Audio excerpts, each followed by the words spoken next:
This video has been sponsored and approved by Oasis Games and Naruto Online. Check out the link in the description to check it out and enjoy the video.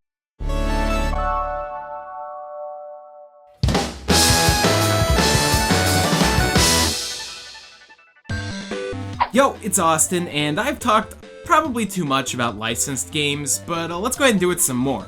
We've done the bad, we've done the worst, and now we're gonna dive a little bit into the weird shit. Stuff that, until recently, even I didn't know about. There's a metric fuck ton of licensed games out there, but I've noticed there seems to be less and less these days. While it's probably for the best, I'm gonna miss picking up the video game adaptation of every single summer blockbuster to grace theaters. That means no more groundbreaking gems like The Fifth Element or Catwoman, which, I mean, is good, but I love playing bad games.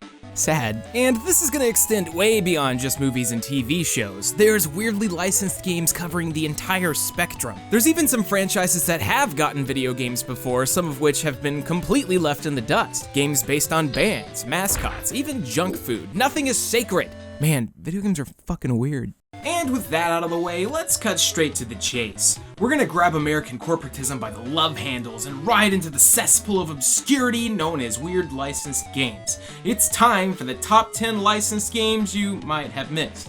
Probably. I mean, I'm sure some of you out there, like you, Greg, shut up. Growing up, I watched a whole hell of a lot of Looney Tunes, and not even necessarily by choice, but just because it was on. Maybe I was waiting for Dragon Ball Z to air, but regardless, I fell for it. All of the different characters were memorable and had distinct personalities that led for some really fun cartoons. I even had my first crush in the form of Lola Bunny. I mean, who didn't really? She was a spunky, sexy bunny girl who honestly stole the stage from Michael Jordan in Space Jam and caused me to become who I am today. Shit. The Looney Tunes had a ton of video games, like a ton. Solo character games, big crossover games of every genre, and more Tiny Toons spin-off games. Anyone else hear of Acme All-Stars? It was pretty good. You know, I could pick just about any game here because there's just so many Looney Tunes games that we might have missed, but I don't think I found any as strange as Loons for the Xbox. It's not even called fucking Looney Tunes, man. Oh, this is good? Welcome to Loons, The Fight for Fame. One of the weirdest and most broken licensed video games I've ever played. And not like the Flintstones game on the Master System broken, but like, hey, we forgot to finish this game broken. Loons can be easily boiled down to a Power Stone clone. It's a 4-player party fighting game on a 3D plane, a plane that they, might have forgotten to put proper barriers on, but that's okay because it's all about the combat. After all, if Tasmanian Devil is just working on his antimatter teleportation powers, I don't see any problem with that. Ah, fuck. Never mind. You can tell by looking at this greatly pulled back camera and the lack of understanding what the hell is going on that Loons is pretty awful. I mean, yeah, you can get items and do attacks and get hit by massive cartoony objects, but playing it just feels bad. The little classically styled cartoon segments they toss in here feel pretty alright, but they just aren't frequent enough. Each map has a few moments you can do in order to fight for the spotlight. Basically, being the best actor will lead to you straight up murdering other toons and getting the leading role. Earn enough fame in a map and you'll be presented with an opportunity to really shine, with a mini-game. But why though? All it's doing is interrupting the flow of combat. Whatever. Time seems to have never really noticed Loons, and I don't blame it. Go play Acme All-Stars instead. That game's pretty neat. You know what Dungeons & Dragons is. Everyone knows about Dungeons & Dragons. If you don't, well, shit man, I don't know what to tell you. Go watch the 2000 film. That'll get you right up to speed. Good. I renew every ounce of your rage. The last 6,000 years have brought us a ton of D&D games that are classics, like Baldur's Gate or Neverwinter Nights, games that have really withstood the test of time. Oh, but lest ye forget about the PlayStation 1 exclusive Dungeons & Dragons Iron and Blood Warriors of Ravenloft. That's a bad name. That's a real bad name. For some reason, Take-Two and Acclaim decided to make a D&D fighting game back in the fighter spam of the mid-90s. I really wish they didn't. Okay, let's get to the chase. This game sucks ass, it really does. Like, even the concept sounds pretty bad. Hey, you know that pencil and paper tabletop RPG game based on using your imagination and luck? Let's turn it into a 3D fighting game with a fancy FMV at the beginning. On top of it feeling and looking awful, Iron and Blood doesn't even give you character names on the character selection. Like, maybe they wanted to go for the feel of D&D in terms of picking an archetype, but instead it's like, okay, is this a character selection menu or some weird interactive exhibit you'd find at a museum? Why is everyone so ugly? Not to mention this game is clunky as shit. The manual says this game has combos and stuff, but I think that might have been a typo. Oh wait, there we go. Fighting games like Dead or Alive and Soul Calibur incorporate ring outs into the gameplay, making them an active strategy you can utilize to knock out your opponents instantly. Dungeons & Dragons instead just deals damage to you if you tap the sides. Okay. You know, a D&D beat 'em up sounded like a terrible idea too, but at least Shadow over Mystara is one hell of a game. Iron and Blood, on the other hand, everything about it just kinda hurts me. Physically. I might have been nicer if you had begged. Every now and then, a video game will pop up out of an unlikely franchise such as Fight Club, aka the time they completely missed the point of the book and film with the Fred Durst cameo. But for now, we're gonna talk about Watchmen, The End is Nigh, parts 1 and 2. What a fucking weird thing to make into a video game. I've only read bits and pieces of the comic and seen the entire film, but man, I never expected to see a Watchmen video game. Gotta capitalize on that film hype, I guess. The End is Nigh takes place before the film, back when Rorschach and Night Owl were partners, specifically during the Watchmen era. Now, I'm not too familiar with the extended story here. I'm a bit of a vanilla baby when it comes to all things Watchmen related, but I do know of some of their exploits as partners. I knew they were strong, but I don't remember the film pointing out how fucking incredibly powerful they are. Like, holy shit! I was not expecting this game to be a beat 'em up, a co-op one too, with its god-awful frame rate, god. You're gonna fight through prisons, alleyways, strip clubs, fighting overweight dudes in gimp suits. The movie felt very different. You know, The End is Nigh actually isn't a terrible concept or anything. It's the whole co-op beat-em-up superhero game that a lot of people do want. But in the world of Watchmen, I can't really help but feel that it doesn't really work very well. You never stop fighting, ever. Waves and hordes of samey-looking dudes around every corner come and try to get a piece of you. You walk through the same hallways multiple times, learning new moves, but it all feels so lame. Like, I know we're supposed to be super cool superheroes and shit, but I'm just gonna say that we're a little too powerful. There might have been a way to handle this story in video game format without throwing millions of enemies at the player, but unfortunately, that's not what happened. Even popping into co-op, my preferred method of playing video games, didn't help. Frame rates drop further, and besides punching enemies left and right, the only co-op interactions here are simply stuff like, pull this lever with me, bro. Bro? While I'm glad a franchise like Watchmen got itself an adaptation in a medium I love, it's a shame they made a boring-ass game. But at least you get to punch dudes in gimp suits. Next! Next up, we've got Crazy Frog Arcade Racer for the PS2. Wait, shit, can we go back? Damn it. You all probably, unfortunately, remember Crazy Frog, the weird, annoying frog-looking creature who liked to make music out of weird car sound effects. Like, how did this get so popular? I can't even just blame it on the thing. What have all of you been smoking? Why does this have almost 400 million views? So it was just as likely that Crazy Frog would get his own racing video game, where he continues to drive his invisible car? Motorcycle? Well, let's go with the Frogmobile. Let me rephrase that. An animation of a floating frog with a tiny dick making engine sounds not only had massive worldwide musical hits, but a video game. Actually, it's not that bad. I mean, sure, it's pretty much nothing. It's a racing game where you play as the annoying thing, you just float around on these tracks, which, may I mention, are fucking ridiculous. But also, the speed of the game is like stupid fast for no reason, like approaching Wipeout and F-Zero levels of stupid. But with Crazy Frog and his cast of immediately forgettable characters and forgettable tracks because they're all kinda samey. I hope you can deal with that sound clip because it's used all over the place. In the music, in the character sound effects, as the new race jingles, you can't escape it.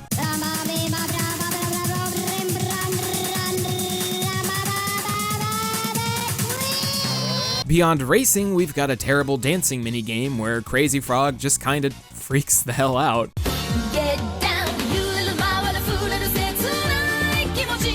I'm kinda mad by how competent this game is though. Like, there's nothing inherently wrong with it. It just exists, is inoffensive, doesn't seem to have many glitches, and indeed does fit the description of a video game. I hate it. Godzilla, the king of all monsters. When he's not off dealing with fucking Godzuki or being poorly misunderstood by the populace of the world, he's starring in video games. Our boy Gotti has been around for decades, showing up in games left and right. You've got amazing games like Godzilla Destroy All Monsters and Destroy the Earth, and not so good games like Super Godzilla. Okay, no, it's just misunderstood, okay? But did you know that there was a Godzilla game on the PS4 simply called Godzilla? Did anyone play this? Hello?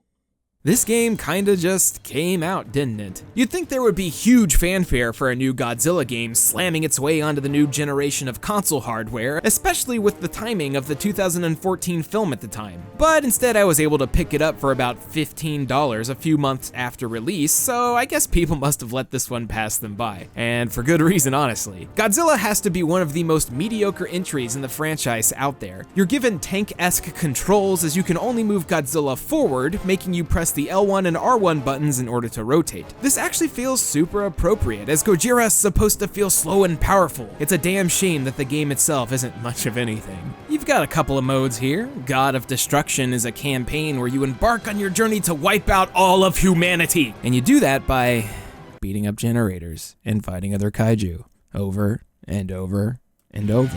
The generator is losing power. There's also the kaiju mode, where you can choose your boy and beat the shit out of other kaiju in what's essentially a survival mode. Or you can take it online and not find anyone to play with.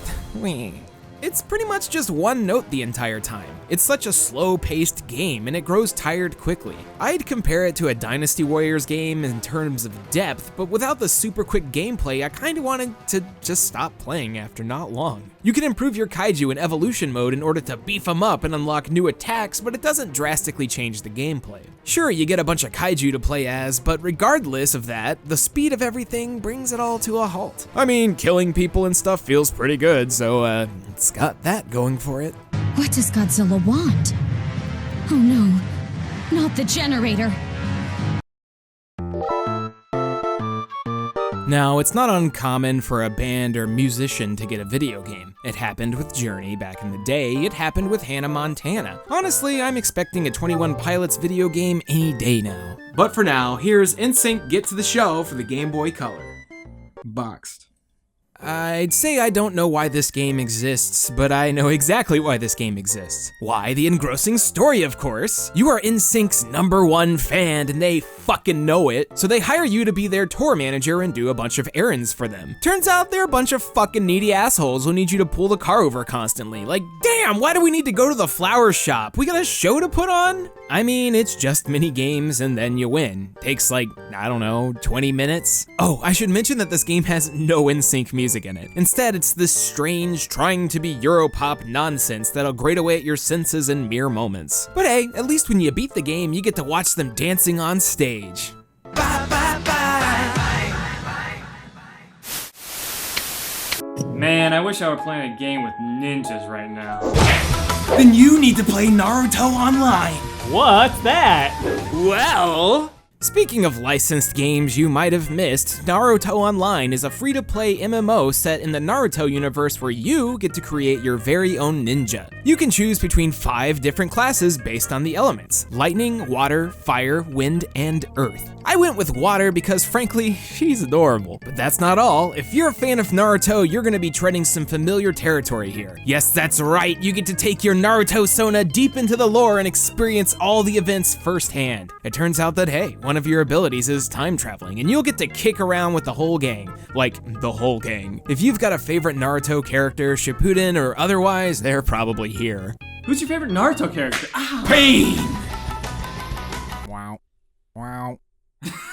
Speaking of pain, combat is a spin on strategy RPGs and allows for some pretty ridiculous stuff to happen. Be it sexy no jutsu, poisoning everyone, or creating massive fireballs, you're gonna kick some ass. Once the going gets tough, I found that Naruto Online was surprisingly deep with its mechanics and allowed for like a crazy amount of customization. While you can just go back and pick your favorite characters, sometimes it's good to experiment with everybody to get that perfect lineup of ninjas. It was engaging to go back and re-experience the plot of Naruto in such a quick and easy to pick up manner, as it's been so long since I'd seen the story from the beginning. While brief, Naruto Online makes sure to cover all the important story arcs and keeps the action going. It's very fast-paced and easy to hop in and out of at a moment's notice. Austin here, and if that sounds like your kind of thing, won't you adopt a ninja today? Naruto Online is just a couple clicks away. Believe it.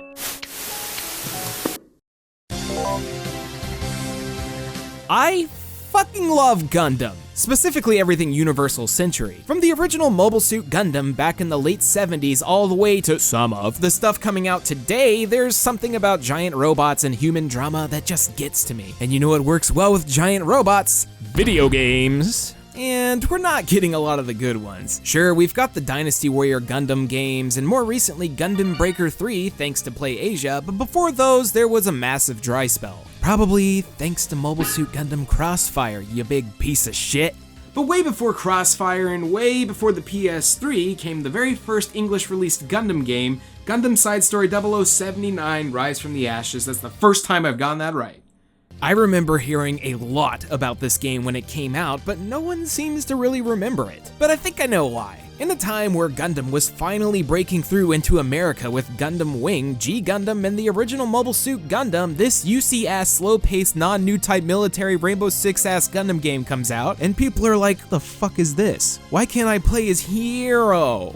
Yeah, well, Hero sucks, and also I totally understand. Side story is slow, like real fucking slow, and it can be hard to go back and play. And I don't mean this in a need for instant gratification, I mean that the game is extremely archaic at this point. Story-wise, everything takes place in this menu. All interactions take place on a video feed, be it voicemails, emails, or briefings from your commanders. I thought this was pretty neat. It kept you in one place for all of the storytelling, and it was cool. But elements of the gameplay kinda crumble apart when you get into it. So you're thrown into a first-person cockpit view of a GM. Personally, I love this concept. It might be a bit baby vanilla low-tier weeb at this point, but I love 08th MS Team. The more down-to-earth nature of it pulled me right the fuck in, and it was interesting seeing the struggle of, you know, not Hero.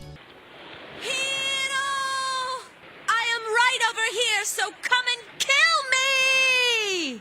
Unfortunately, regardless of concept, Side Story breaks apart at the seams once you find out really how involved you have to be. Your teammates straight up won't move unless you command them to, at all. In order to command them, you have to pause the game, navigate to the dude you want to issue an order to, select the order, the location on the field, confirm, back out, do it for the other person, rinse and repeat. It's very, very tedious, and I can see why it might be a drain on a lot of people. We don't have the easy to use command functions of today, and when you find yourself navigating a lot on the field mid-combat, your teammates might be a bit too hard to control. I will say though that shooting people and boosting around feels pretty fucking good. Melee combat with the beam saber leaves a little bit to be desired, but for the time I feel like this was a pretty kick-ass Gundam game. If you have a knack for old school games and can deal with an admittedly rough control scheme, I'd say give Side Story 0079 a shot. If anything, it's fun for a love-hate relationship with tedium. Hero, I know too much about you. Are you still gonna kill me? Yeah. God, I'm melting.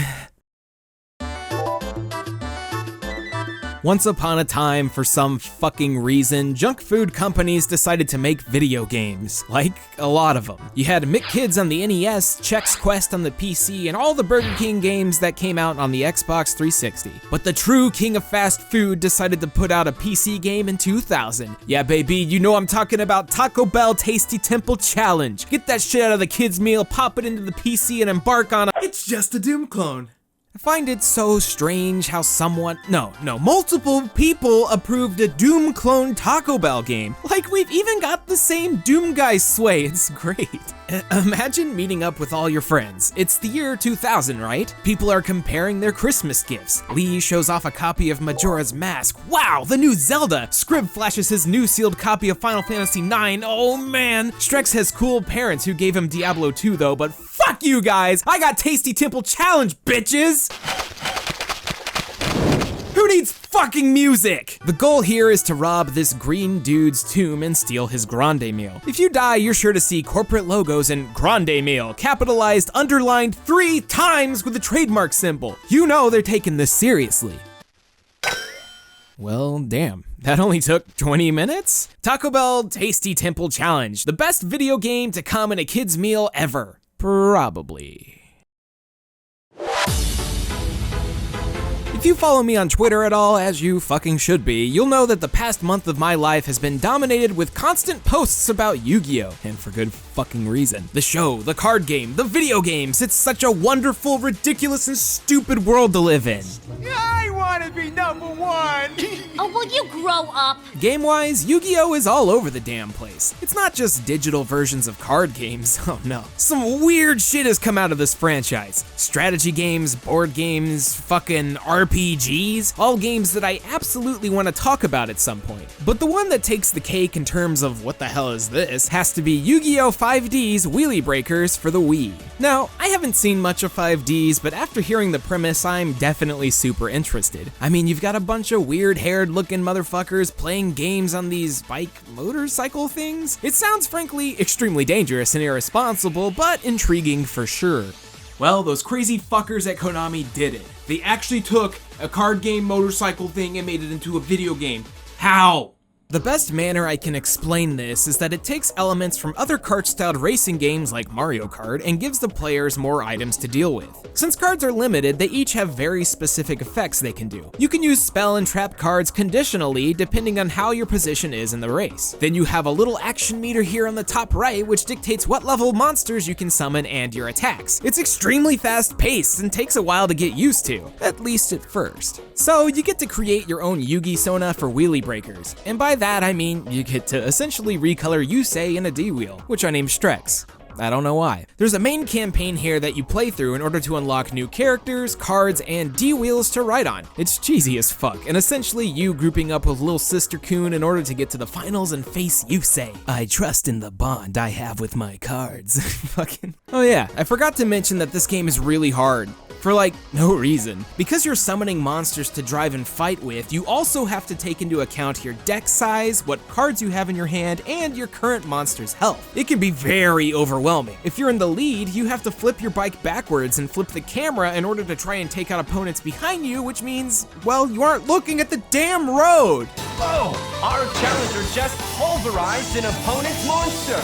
There's a steep learning curve here until you learn of some shenanigans. Sonic Chick is a monster that can withstand attacks over a certain amount, meaning you take no damage and it won't die. So you just wait till your opponent pulls out a monster with more attack, trail behind him the entire race, and then use spell and trap cards to fuck him up close to the end. Cheese strats, baby! I was playing with a classic controller, but learning how everything works takes time. Because you have to manage everything at once, it's very possible that you're gonna fuck up and lose a race in seconds. That and AI rubber banding is extremely stupid. They're fast enough to pass you the hell up, but the game decides not to give the same rubber banding to the player. That means if someone gets ahead of you by a good amount, you might as well just give up. And if you're racing more than one person, Godspeed. 8-player races are insane. It's just constant attacks and dying. When you run out of life points, you just freeze on the track for a couple seconds, so you're pretty much guaranteed to lose that race unless some serious bullshit happens. And it's pretty fucking short. The story mode takes maybe an hour and a half to beat, leaving you with replays for unlocks and a Grand Prix mode. Content-wise, Wheelie Breakers is pretty shallow, but man, it's such an interesting concept. I know Yu-Gi-Oh! 5Ds is long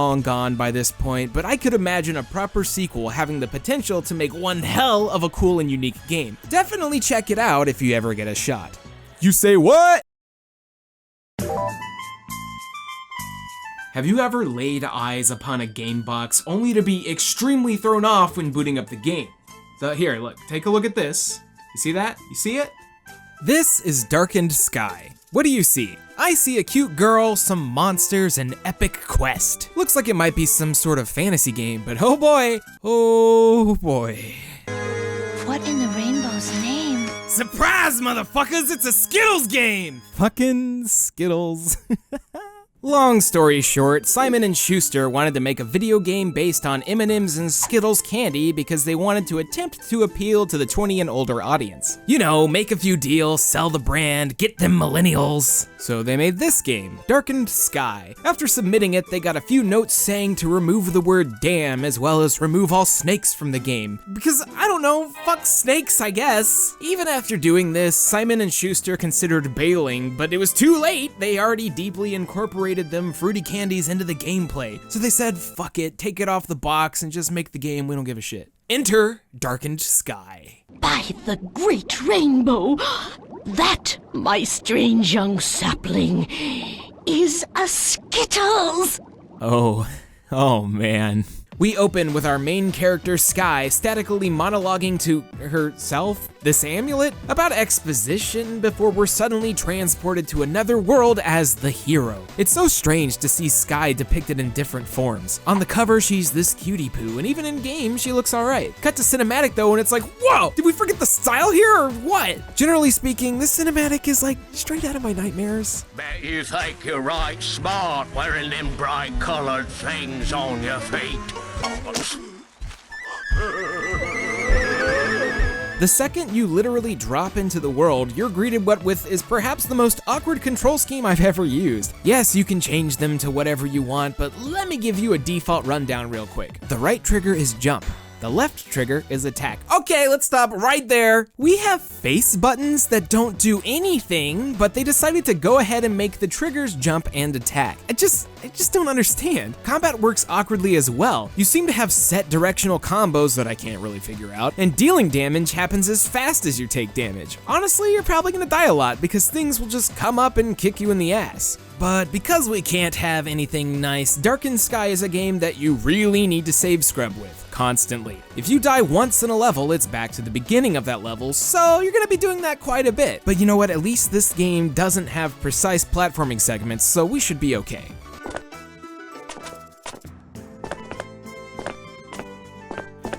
Well, fuck me. What were Skittles, you ask?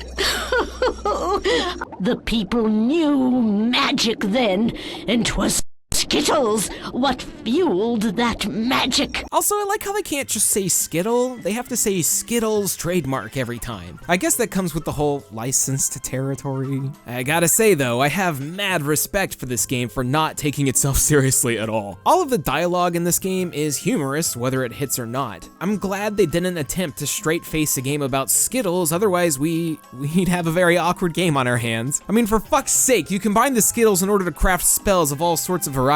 The interactions between characters get super meta and reminds me a lot of the Bard's Tale from time to time. A Skittles, mysteriously unaffected by centuries of digestive activity. You see, marketing didn't want us to show us Skittles all narfed up from stomach juices. Well, hey, I mean, at least they know. But also, ew! Gameplay-wise, it just kind of falls apart. Really hard. The platforming is just non-responsive at times. You're falling through floors and dying constantly. Save scrubbing is a necessity and ends up eating your time, making you play in a super timid manner. Enemies have way too much health. You feel fucking weak, and some encounters just mow you over unless you go super cheese on it. But you know, despite how absolutely stupid this game is, it's hard not to feel slightly enamored by it. Even when Darkened Sky gets absolutely aggravating with its unfair deaths and stupid jokes, it's impossible for me to completely hate on it. This is absolutely worth a shot for the novelty alone. Fucking Skittles! And there we have it, the top 10 licensed games that you probably didn't play. I hope I showed you some new stuff today, because if not, I completely failed, but you know, let me know in the comments about some of the weird stuff that I don't know about, and I'll catch you guys next time. Thank you all so much for watching, and remember to go hit up Naruto Online. Once again, make sure to check out the link on screen or click the link in the description in order to get started immediately. Save the world, adopt your very own ninja today. Also, don't forget to subscribe, leave a comment, or a like if you enjoyed this video, and as always... Oh, wait, I don't have a catchphrase. Shit. Bye! Alright, let's try one more time. Who's your favorite Naruto character? You should just keep... You should actually do that, though. Because it doesn't hurt enough for me to care.